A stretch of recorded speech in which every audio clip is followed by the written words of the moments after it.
Salut! Je vous montre enfin la recette des takoyaki, ces délicieuses boules de pâte avec des morceaux de plein de bonnes choses dedans.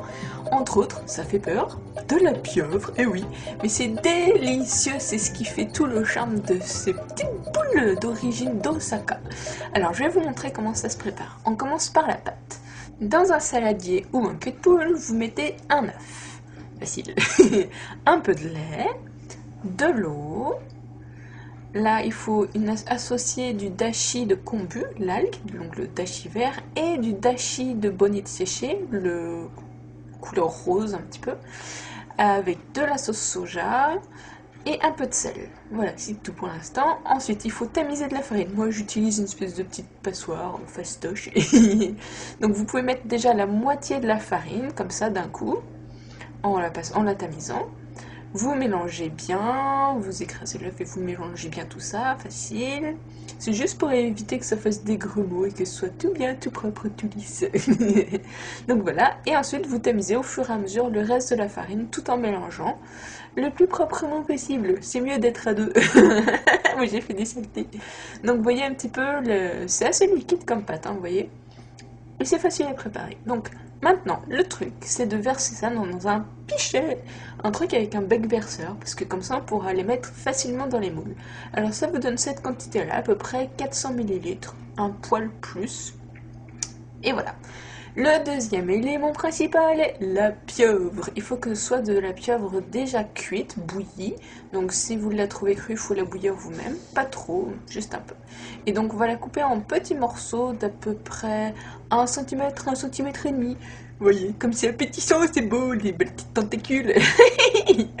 Donc vous coupez, si c'est trop épais, vous coupez en plus petits morceaux, comme ça, voilà, ça vous donne ça.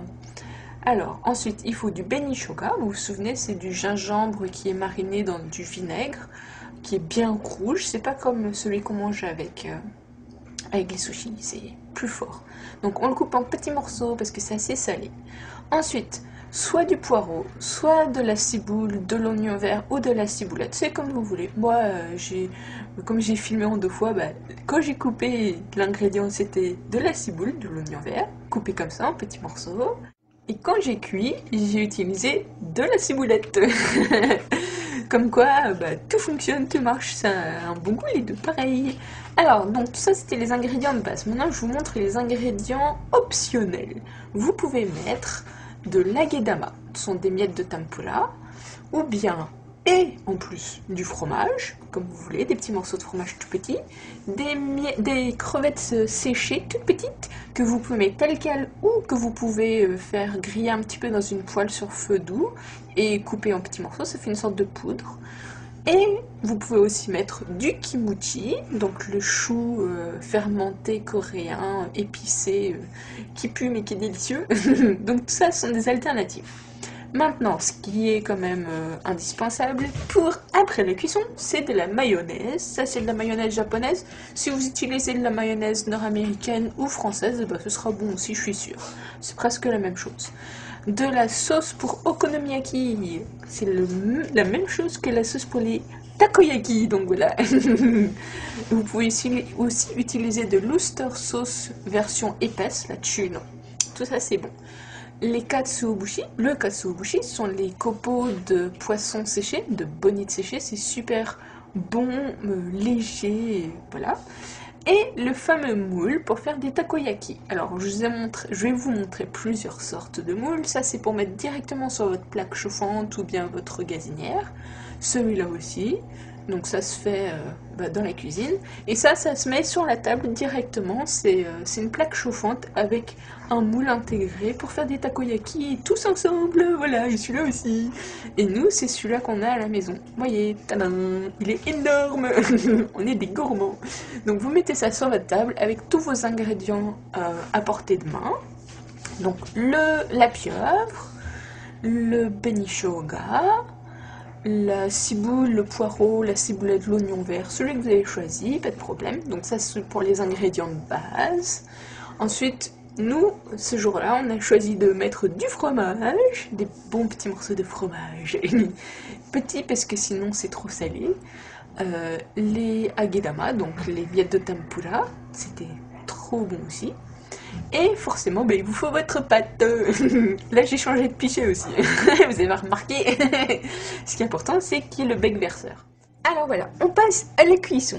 Vous mettez votre plaque sur un feu assez fort et avec ou bien sur le thermostat assez fort, et avec un petit récipient dans lequel vous avez mis de l'huile et un sopalin que vous avez plié pour que ça fasse cette forme là à peu près, et bien vous mettez de l'huile dans les moules, voilà, facile. Et vous remarquez un petit peu que c'est chaud parce que l'huile s'écoule vite. Alors oui, l'outil super indispensable, c'est le pic de bambou, genre un cure-dent super long, le même qu'on peut utiliser pour faire des takoyaki. Donc vous mettez un petit peu de pâte sur le bout du cure-dent, du pic, et vous vérifiez si c'est assez chaud. Si c'est assez chaud, c'est comme les chaussettes de l'archiduchesse. Donc j'aurais déconné.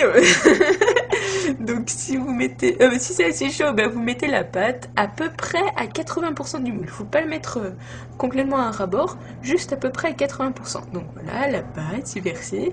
Vous mettez tous vos ingrédients assez rapidement parce que sinon la pâte est cuite trop vite pour vous. Et vous voyez d'ailleurs, pendant que je mets tous les ingrédients, vous voyez la pâte elle commence à cuire sur le bord des extrémités.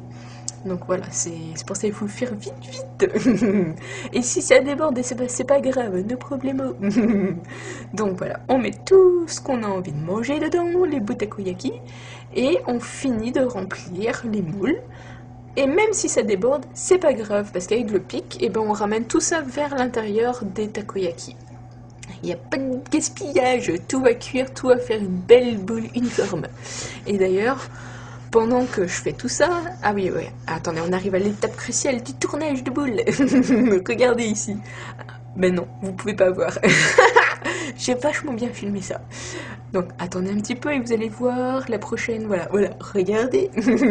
On pique dans le morceau de pâte, le coin de pâte qui est cuit, et on tourne à peu près 90 degrés comme ça. Et voilà, quand vous avez fini de tout tourner, vous recommencez, vous tournez la première rangée que vous avez commencé, encore un petit peu, et jusqu'à ce que vous faites ça avec toutes les boules de takoyaki, jusqu'à ce qu'elles soient toutes belles, bien belles, formées, voilà. Facile.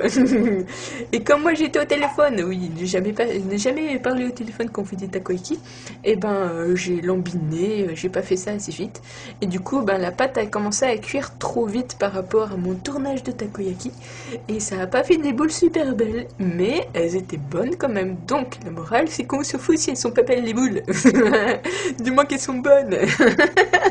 Et bien cuites. Alors donc vous faites ça, vous continuez à tourner un petit peu jusqu'à ce que ce soit beau, et quand vous avez fini, vous recommencez à tourner les premières, et vous voyez quand même déjà ça a une belle allure, vous trouvez pas? Donc on tourne un petit peu comme ça. Il faut faire ça culo spinardos, on s'en fout si c'est pas une œuvre d'art.